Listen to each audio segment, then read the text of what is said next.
Hello friends, मैं Mansi Maurya and now you are watching m.m education YouTube channel.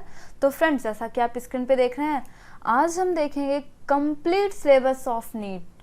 आज हम क्या देखते हैं, complete syllabus of NEET. Because of यार क्या होता है कि स्टूडेंट्स जो हैं नीट की प्रिपरेशन करने की ठान लेते हैं, इनफैक्ट नीट की प्रिपरेशन करने भी लग जाते हैं, बट यार उन्हें ये नहीं पता होता है कि आखिर उनके सिलेबस में है क्या। तो यार मैं आपको क्या बताने वाली हूँ, नीट का सिलेबस। और काफ़ी सारे स्टूडेंट्स ने कमेंट भी किए थे कि नीट का सिलेबस क्या है, कंप्लीट सिलेबस क्या है इसका। तो यार इसी के पॉइंट ऑफ व्यू से आप जो है नीट की प्रिपरेशन करिए। जो टॉपिक काफ़ी ज़्यादा इम्पॉर्टेंट है या फिर नहीं भी इम्पॉर्टेंट है, वो सारी चीज़ें हम देखते हैं। ओके, तो यार अगर आप चैनल पर नए हैं तो चैनल को सब्सक्राइब कर लीजिए, बेल आइकन पर प्रेस कर लीजिए, जिससे आपको वीडियोस के नोटिफिकेशंस मिलते रहें। ओके, तो हम क्या देखते हैं, नीट का कंप्लीट सिलेबस। ओके, तो देखते हैं। तो फर्स्ट ऑफ ऑल हम क्या देखते हैं, फिजिक्स का chapter. Okay, first of all हम फिजिक्स का चैप्टर देखते हैं। तो फिजिक्स में जो सबसे पहला चैप्टर आपको पढ़ना है, देखिए हम पहले बात कर लेते हैं क्लास 11th की। ओके, क्लास 11th में कौन कौन सा चैप्टर है। तो आपको क्या पढ़ना है, physical word and measurement. Okay, और काइनेमेटिक्स, लॉज ऑफ मोशन। ये चैप्टर यार काफ़ी ज़्यादा इंपॉर्टेंट है, इसमें से काफ़ी ज़्यादा क्वेश्चंस आते हैं। ओके, तो यार जो चैप्टर काफ़ी ज़्यादा इम्पॉर्टेंट है मैं उन्हें बताते चल रही हूँ, तो यार उसी हिसाब से आप जो है पढ़िएगा। Okay, work energy and power, motion of system of particles and rigid body, gravitation. तो ये सारे चैप्टर तो आपके यहाँ देखिए, work energy and power, motion of system and particles and rigid body, gravitations. तो यार यहाँ पे इतने जितने चैप्टर मैंने यहाँ पे आपको बताया, यार ये इतने चैप्टर फिजिक्स में आपके लिए बहुत ही ज़्यादा इम्पॉर्टेंट है, तो उसी हिसाब से आप तैयारी करिएगा। ओके, तो आगे हम देखते हैं properties of bulk matter and इसके बाद है थर्मोडायनेमिक्स। वैसे तो ये चैप्टर आपको केमिस्ट्री में भी देखने के लिए मिल जाएगा, तो यहाँ पे ये मान के चलिए आपके लिए एक प्लस पॉइंट है। केमिस्ट्री में भी आप पढ़ लेंगे एंड फिजिक्स में भी। ओके, और फिर उसके बाद है behaviour of perfect gas and kinetic theory. Okay, oscillation and waves. तो ये तो रहे इतने जितने चैप्टर यहाँ तक अभी आपने देखे, ये इतने चैप्टर तो 11th क्लास के हैं। ओके, इतने चैप्टर आपको 11th क्लास की एनसीईआरटी के सारे चैप्टर। ओके, एनसीईआरटी तो आपको पढ़ना ही पढ़ना है। ओके, और फिर उसके बाद अब हम देखते हैं, ये चैप्टर तो फिलहाल कहाँ के थे अभी तक, 11th क्लास के थे। ओके, इतने चैप्टर तो 11th क्लास के थे, बट अब जो है हम जो चैप्टर देखते हैं, जो चैप्टर अब हम देखते हैं वो कहाँ से लिए गए हैं, वो 12th क्लास के हैं। ओके, तो ये सारे चैप्टर एनसीईआरटी से ही हैं। Electrostatics, okay, current of electricity, magnetic effect of current and magnetism, और फिर उसके बाद है electromagnetism, induction and alternating current. Okay, electromagnetic waves, optics भी आपके एग्जाम के लिए काफ़ी ज़्यादा इंपॉर्टेंट है। Dual nature of matter and radiations, इतने सारे chapter, atoms and nuclei, electronic devices. Okay, इतने सारे चैप्टर, ये तो रहे अभी आपके फिजिक्स के चैप्टर। ओके, तो यार ये सारी चीज़ें आप नोट डाउन कर लीजिए, बहुत ध्यान से देख लीजिए। ये इतने जितने टॉपिक यहाँ पे दिए गए हैं ना, यहीं से फिजिक्स की बात कर रहे हैं। नीट, आपको पता है हम किसके सिलेबस की बात कर रहे हैं, नीट के। तो नीट में जो फिजिक्स का पोर्शन होता है उसमें जो है इतने सारे टॉपिक्स, ये इतने जितना मैंने भी बताया आपको, इतने सारे टॉपिक्स में से क्वेश्चन आते हैं। ओके, तो कुछ चैप्टर हैं जो कि काफ़ी ज़्यादा इंपॉर्टेंट है नीट के पॉइंट ऑफ व्यू से, तो मैंने उन्हें बता भी दिया है। ओके, तो अभी हम क्या देखते हैं, केमिस्ट्री देखते हैं। ओके, केमिस्ट्री देखते हैं, तो तो फर्स्ट ऑफ ऑल हम क्या देख लेते हैं, 11th क्लास की केमिस्ट्री। ओके, 11th क्लास की केमिस्ट्री। तो 11th क्लास की केमिस्ट्री में देख लीजिए क्या है, some basic concept of chemistry. आपको पता है 11th क्लास का फर्स्ट चैप्टर है structure of atom, classification of elements and periodicity in properties. Okay, क्या है, classification of elements and periodicity in properties. Okay, ये सारे चैप्टर हैं। स्ट्रक्चर ऑफ एटम, ये तो आपके अपने चैनल m.m एजुकेशन पे अपलोड है, आप देख सकते हैं। ओके, और फिर उसके बाद है chemical bonding and molecular structure, ये भी है आपकी केमिस्ट्री में ये chapter. State of matter, chemical bonding and molecular structure, ये चैप्टर आपका है, ये टॉपिक है, इसमें से भी क्वेश्चन आते हैं अच्छे खासे। ओके, और फिर उसके बाद है स्टेट ऑफ मैटर, जिसमें स्टेट ऑफ मैटर में आपको क्या क्या पढ़ना है, gaseous and liquid state. Okay, gaseous and liquid state. Okay, ये जो है स्टेट ऑफ मैटर में आपको मिलेगा। और फिर उसके बाद जैसा कि मैंने अभी आपको बताया था कि थर्मोडायनेमिक्स, थर्मोडायनेमिक्स तो अभी आपने फिजिक्स में भी देखा था, थर्मोडायनेमिक्स वाला चैप्टर। और इसी से रिलेटेड थोड़ा बहुत इक्विलिब्रियम, बहुत ज़्यादा डिफ़िकल्ट नहीं है, अच्छा सा चैप्टर है।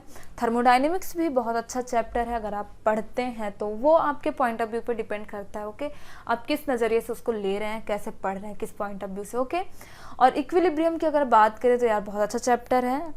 And redox reaction, redox reaction भी काफ़ी अच्छा चैप्टर है। हाइड्रोजन, हाइड्रोजन है S block element, S block element में आपको क्या क्या मिलेगा, alkali and alkaline earth metal.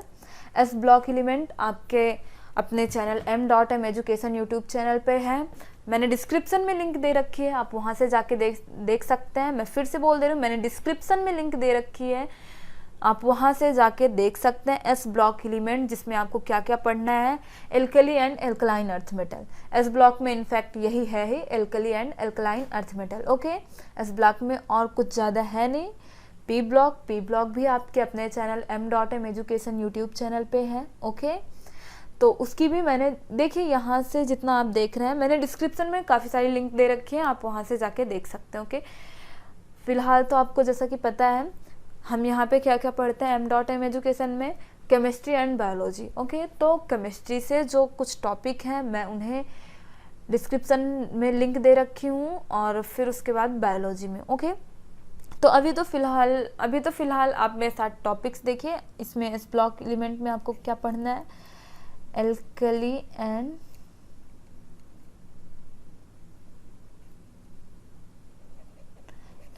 And alkaline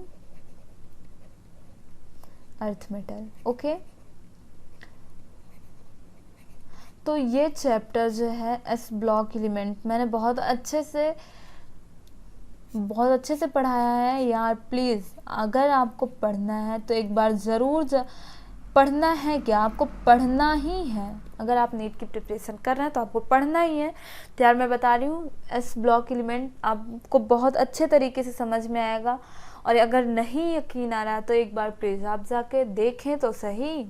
और फिर उसके बाद रही बात पी ब्लॉक की, तो पी ब्लॉक भी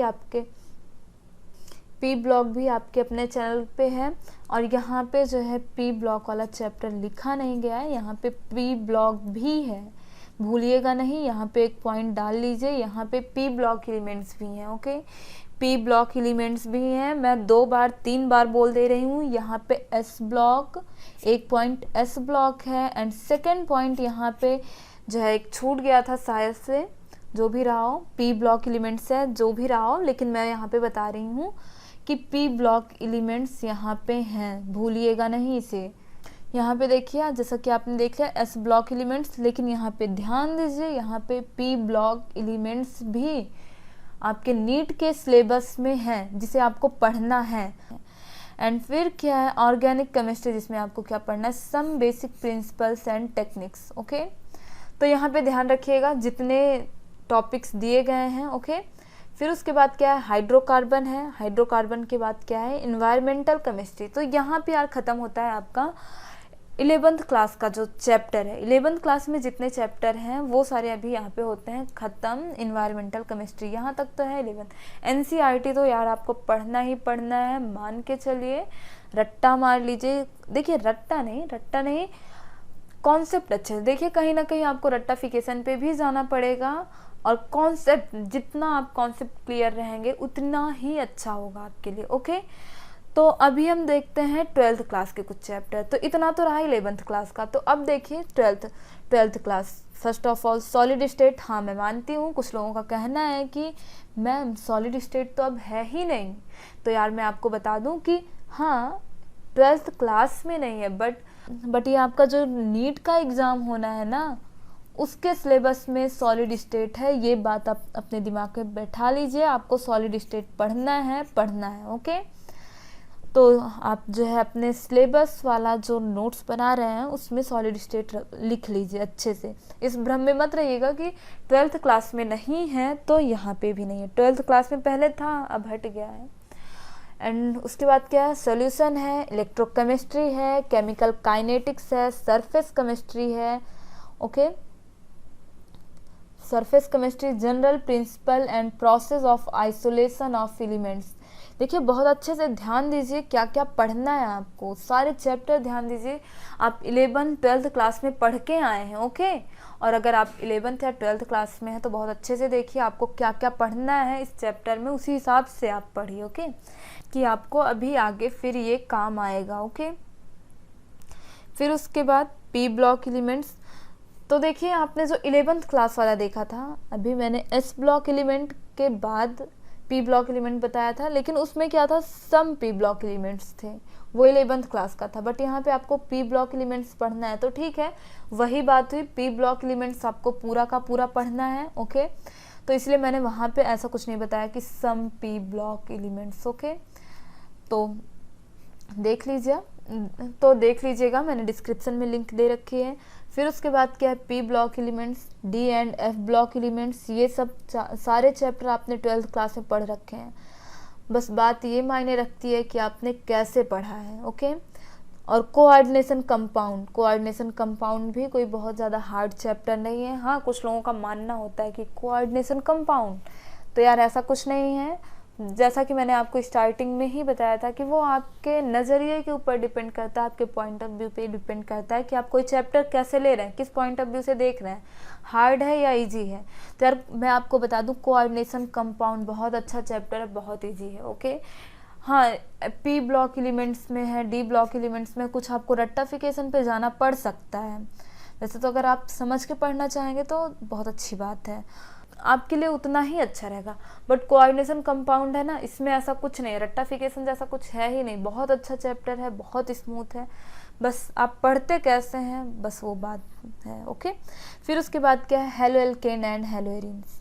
ये देखिए आप, इनऑर्गेनिक केमिस्ट्री तो होती है ख़त्म कोऑर्डिनेशन कंपाउंड के साथ। 12th क्लास की इनऑर्गेनिक केमिस्ट्री कोऑर्डिनेशन कंपाउंड के साथ होती है ख़त्म। अभी यहाँ पे आपका 12th क्लास का organic chemistry, haloalkanes and haloarenes, आपके अपने चैनल m.m एजुकेशन पे ये चैप्टर मैंने अपलोड कर दिया है, आप देख सकते हैं, चाहे आप 12th में हो या फिर नीट के प्रिपरेशन के पॉइंट ऑफ व्यू से, उसी के नीट के प्रिपरेशन के पॉइंट ऑफ व्यू से आप देख सकते हैं। यार मैंने सारी चीज़ें बहुत अच्छे तरीके से बताई हैं, आप कॉन्सेप्ट क्लियर रहेंगे, बस यार एक बार देखिए तो सही जाके, ओके। फिर उसके बाद है एल्कोहल, फिनॉल एंड ईथर। तो देखिए जितनी भी चीज़ें हैं मैंने डिस्क्रिप्शन में लिंक दे रखी है, एक बार आप डिस्क्रिप्शन बॉक्स चेक करिए, ओके। आप चैनल को विजिट करिए, आपको जो सारे वीडियो चाहिए, बायोलॉजी के भी कुछ वीडियोस हैं, कुछ क्या ढेर सारे वीडियोस हैं जो कि आपके एग्ज़ाम में आपकी काफ़ी ज़्यादा हेल्प करेंगे, ओके। एंड नेक्स्ट चैप्टर है आपका aldehyde, ketone and carboxylic acid. तो यार देखिए ये ऑर्गेनिक कुछ लोगों को पता नहीं क्यों ऐसा लगता है कि ऑर्गेनिक हार्ड है, बट यार ऐसा होता कुछ नहीं है, बस एक भ्रम बना रखा है लोगों ने कि ऑर्गेनिक बड़ी हार्ड है, ऐसा कुछ होता नहीं है फिलहाल। एंड नेक्स्ट चैप्टर आपका क्या है, ऑर्गेनिक कंपाउंड कंटेनिंग नाइट्रोजन। और फिर उसके बाद क्या है, biomolecules, polymers and chemistry everyday in life, okay. तो यहाँ पे अभी आपने जितने चैप्टर देखे ना, ये biomolecules, polymers and chemistry everyday in life, तो ये सारे चैप्टर तो इसमें तो आपको बहुत आसानी से नंबर मिल जाने हैं, बहुत ज़्यादा कुछ नहीं है, रट्टाफिकेशन है थोड़ा सा। और वैसे मैं आपको बता दूं, इसमें से जो है क्वेश्चन भी बहुत ज़्यादा नहीं आते। मैं आपको इम्पोर्टेंट चैप्टर बताऊं क्या है, ऑर्गेनिक के कुछ यही, halo alkane and hello Erin, alcohol, phenol and ether, aldehyde, ketones and carboxylic acid, organic compound containing nitrogen. ये भी उतना ज़्यादा नहीं है जितना ज़्यादा ये तीन चैप्टर, ये समझ लीजिए ये तीन चैप्टर और ऑर्गेनिक केमिस्ट्री की जान है। और यहाँ पे देखिए आपने biomolecules, polymer, chemistry everyday in life, तो यहाँ पे अगर आपने ये सारे चैप्टर, हाँ जितने मतलब जितने क्वेश्चन आएंगे अगर उतना आपने तैयार किया तो यार नंबर सॉलिड मिलने हैं। ओके, तो यहाँ पे केमिस्ट्री आपकी होती है ख़त्म। केमिस्ट्री ब्रीड इन लाइफ ये भी आपने देखा है, अभी कोई बहुत ज़्यादा हार्ड चैप्टर नहीं है यार, बहुत आसानी से आप पढ़ सकते हैं। ओके, अब देखते हैं हम बायोलॉजी। तो देखते हैं बायोलॉजी में कैसे क्या इम्पोर्टेंट है। और ओके, तो बायोलॉजी में फर्स्ट ऑफ ऑल हम क्या देखते हैं, आपका जो फर्स्ट चैप्टर है बायोलॉजी में लिविंग वर्ड, और फिर उसके बाद है plant kingdom, biological classification. Okay, ध्यान दीजिएगा, living word, biological classification, plant kingdom, animal kingdom. तो यार मैं आपको बता दूं, यहाँ पे ये जो चैप्टर है एनिमल किंगडम, पता नहीं क्यों लोगों को बड़ा बोरिंग, बड़ा लेंथी लगता है। बस एक बार आप मेरे साथ पढ़ के देखिए, डिस्क्रिप्शन में मैंने लिंक दे रखी है, आप वहाँ पे जाके एक बार मेरे साथ पढ़ के देखिए। वाकई में बता रही हूँ, आपको बहुत मज़ा आने वाला है एनिमल किंगडम में। ओके, एनिमल किंगडम आप पढ़ के देखिए, मेरे साथ पढ़ के देखिए एक बार एनिमल किंगडम। लास्ट 10 ईयर की अगर हम बात करें तो इसमें से एनिमल किंगडम से इनफैक्ट 55 या 56 क्वेश्चन आए थे। मैं एक कुछ क्वेश्चन इधर उधर हो सकते हैं, एक आध दो क्वेश्चन, बट हाँ 55 लास्ट 10 ईयर की मैं बात कर रही हूँ। लास्ट 10 ईयर के मैंने क्वेश्चन पेपर उठा के देखे हैं जिसमें से एनिमल किंगडम अकेले से इतने सारे क्वेश्चन आए। और अगर हम 2019 की बात कर लें, 2019 में तो इसमें से आई थिंक आए थे 2 या 3 क्वेश्चन। तो यार सोचिए, अगर एक चैप्टर से 2 या 3 क्वेश्चन आते हैं तो सोचिए आपके पास कितने चैप्टर हैं पढ़ने के लिए भी। यहाँ पे आप ज़रा ध्यान रखिएगा, 2 या 3 क्वेश्चन, तो यार ये चैप्टर जो है काफ़ी ज़्यादा इंपॉर्टेंट है। ओके, ध्यान रखिएगा। और फिर उसके बाद अगला चैप्टर आपका क्या होता है, morphology in plant, morphology in plant, anatomy in plant. Okay, फिर उसके बाद अगला चैप्टर हम देखते हैं स्ट्रक्चरल ऑर्गेनाइजेशन इन एनिमल, अगला चैप्टर आपका। और फिर उसके बाद क्या है, सेल यूनिट ऑफ लाइफ। तो यार ये तो आपको पता ही है सेल कितना ज़्यादा इम्पॉर्टेंट होता है, आत्मा होती है बायोलॉजी की। इनफैक्ट यहाँ पे कुछ जितने चैप्टर प्लांट किंगडम मैंने बताया वो भी बहुत ज़्यादा इम्पॉर्टेंट है आपके एग्ज़ाम के पॉइंट ऑफ व्यू से।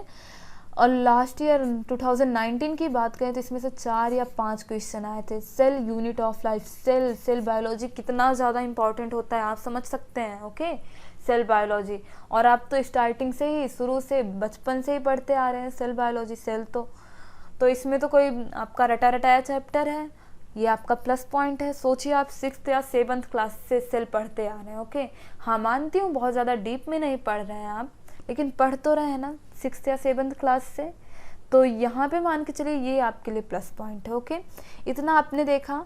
फिर उसके बाद सेल साइकिल एंड डिवीज़न, ये भी अच्छा चैप्टर है। Biomolecules, transpiration, mineral nutrition. Okay, इतने सारे चैप्टर। और अगर हम इसकी बात करें तो ये जो है बहुत ज़्यादा इम्पॉर्टेंट चैप्टर नहीं है कंपैरिजन टू अभी तक आपने जितने चैप्टर देखे। ओके, जो चैप्टर ज़्यादा इम्पॉर्टेंट नहीं है मैं उन्हें इसलिए बता दे रही हूँ कि उन पे अपना टाइम आप बर्बाद ना करें। ओके, क्योंकि आप सोचिए ज़्यादा टाइम जब इसे दे देंगे, इस मिनरल न्यूट्रिशन जो चैप्टर ज़्यादा इम्पॉर्टेंट नहीं है, तो cell unit, plant kingdom, animal kingdom, anatomy in plants, इन सारे चैप्टर्स को टाइम कब देंगे। तो इसीलिए यार मैं बता दे रही हूँ कि फालतू जो मतलब जिन चैप्टर से बहुत ज़्यादा क्वेश्चन नहीं आते हैं उन पे टाइम वेस्ट मत करिए। ओके, और यहाँ पे देखिए, वैसे मैं अलग से एक वीडियो बनाऊंगी सारे चैप्टर को लेके, जो यहाँ पे जितने चैप्टर दिए गए हैं ना सारे चैप्टर को, इसीलिए मैंने फिजिक्स और केमिस्ट्री में बहुत ज़्यादा कुछ नहीं बताया। यहाँ पे तो बस हम अभी सिलेबस देख रहे हैं। ओके, यहाँ पे बस अभी हम सिलेबस देख रहे हैं। इन सारे ये जो मैटर है ना ये मेरे दिमाग में है, इन्हें मैं सीरियस लेती हूँ, आगे मैं इन पे बात करूँगी। ओके, तो देखिए यहाँ पे मिनरल न्यूट्रिशन, तो इसके बारे में मैंने आपको बता दिया। यार कभी कभी ऐसा हुआ है ना इसमें से एक भी क्वेश्चन नहीं आया, कुछ ईयर तो इसमें से क्वेश्चन ही नहीं आए हैं, तो इसीलिए मैं बता दे रही हूँ। फिर उसके बाद अगला chapter photosynthesis. Okay, and photosynthesis से आई थिंक लास्ट ईयर एक या दो क्वेश्चन आए थे फोटोसिंथेसिस की बात करें तो। और फिर उसके बाद रिस्पायरेशन से तो कुछ ईयर ऐसा हुआ कि इसमें से एक भी क्वेश्चन नहीं आए हैं। प्लांट ग्रोथ एंड डेवलपमेंट, इसमें से भी ऐसा हुआ है कि कुछ ईयर एक भी क्वेश्चन नहीं आए हैं। तो तो देखिए जो चैप्टर बहुत ज़्यादा इंपॉर्टेंट है ना, मैं उन्हें बताते चल रही हूँ। ओके, रिप्रोडक्शन इन ऑर्गेनिज्म, ये भी उतना खास नहीं है। देखिए मैं अलग से वीडियो बनाऊंगी कि किसमें से लास्ट 10 ईयर में कितने क्वेश्चन आए हैं किस चैप्टर से, लास्ट के 10 ईयर पूरा वेटेज लेके चलूँगी मैं। ओके, यहाँ पे तो बस अभी हम सिलेबस देख रहे हैं, तो चिल करो। Okay, sexual reproduction in plant और ह्यूमन रिप्रोडक्शन हेल्थ। तो यार यहाँ पे जो है ये इम्पॉर्टेंट चैप्टर है, ये जो 3-4 चैप्टर यहाँ पे देख रहे हैं, ये काफ़ी ज़्यादा इंपॉर्टेंट चैप्टर है, तो उसी हिसाब से पढ़िएगा। जेनेटिक्स देख रहे हैं, जेनेटिक्स यार जेनेटिक्स भी बहुत ज़्यादा इंपॉर्टेंट है, ध्यान रखिएगा। ओके, जेनेटिक्स में आपको पढ़ना क्या है, principle of inheritance and molecular basis. क्या पढ़ना है, principle of inheritance and molecular basis, इतना ज़्यादा ये सारी चीज़ें आपको पढ़नी है जेनेटिक्स में। तो जेनेटिक्स भी आप ये यहाँ पे जो 4 चैप्टर हैं आपके, sexual reproduction, human reproduction, reproductive health, genetics. तो यहाँ पे आपको एक बात समझ में आ रही होगी क्या, कि ये जो बॉटनी से ज़्यादा इम्पॉर्टेंट क्या है, जूलॉजी से कहीं ज़्यादा क्वेश्चन पूछे जाते हैं कंपैरिजन टू बॉटनी। अभी मैं लास्ट के 10 ईयर के पॉइंट ऑफ व्यू से बोल रही हूँ, लास्ट के 10 ईयर के क्वेश्चन पेपर मैंने देखे, उस पॉइंट ऑफ व्यू से बोल रही हूँ। लेकिन कभी कभी ऐसा भी हुआ होगा कि बॉटनी से ज़्यादा क्वेश्चन आए हों और जूलॉजी से कम, ऐसा भी हो सकता है। तो मैंने आपको बताया कि मैं क्यों बोल रही हूँ ऐसा, क्योंकि मैंने लास्ट के 10 ईयर के क्वेश्चन देखे हैं, तो उसमें तो ऐसा ही था। तो दैट्स वाई मैं बोल रही हूँ कि यार जूलॉजी से शायद ज़्यादा क्वेश्चन आते हैं। ओके, और फिर उसके बाद क्या है, यहाँ आपने जेनेटिक्स तक देख लिया, फिर अगला चैप्टर है आपका evolution, human health and diseases. ये भी इसमें से भी कुछ ईयर ऐसा हुआ है कि क्वेश्चन ही नहीं आए हैं। Strategies of food production, microbes in human welfare, organism and populations. Okay, ecosystem, biodiversity and conservation, environmental issues. तो यार यहाँ पे ये इतने चैप्टर तो आपके जो रहे बायोलॉजी के रहे। ओके, तो आगे हम देखते हैं कि फिजिक्स में कौन से चैप्टर कितने ज़्यादा इम्पोर्टेंट हैं, और केमिस्ट्री में किस चैप्टर से कितने ज़्यादा कैसे क्वेश्चन पूछे जाते हैं। बायोलॉजी में जो चैप्टर हैं, जितने चैप्टर हैं, कौन से चैप्टर से कैसे कितने क्वेश्चन आते हैं। ओके, कौन सा चैप्टर बहुत ज़्यादा इंपॉर्टेंट है, कौन से चैप्टर से कौन सा टॉपिक बहुत ज़्यादा इंपॉर्टेंट है। ओके, तो यार ये तो रहा नीट का टोटल सिलेबस। तो यहाँ पे इतनी जितनी बातें मैंने बताई इन्हें आप नोट डाउन कर लीजिए। तो यार आज के वीडियो में बस इतना ही, मिलते हैं नेक्स्ट वीडियो में। और आपको वीडियो कैसा लगा आप हमें कमेंट बॉक्स में ज़रूर बताएं। If you want to more videos, so friends like and subscribe m.m education YouTube channel. And thank you for watching this video. Bye bye.